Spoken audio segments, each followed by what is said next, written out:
احلى صينيه مكرونه بالبشاميل. بتعصج اللحمه ببصله وقرن فلفل وطماطمايه والبهارات بتاعتك، بهارات مشكله وفلفل اسود وتوم باودر وبصل باودر وجنزبيل وقرفه. بتقلبيها كويس لعند ما اللحمه تتعصج معاكي زي ما انتوا شايفين معايا كده.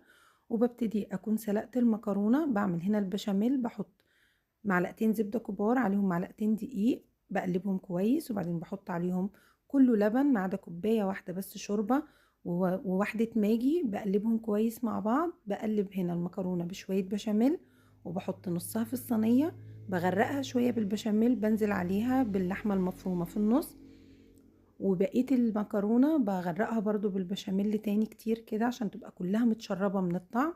باقي البشاميل بحطه على الوش.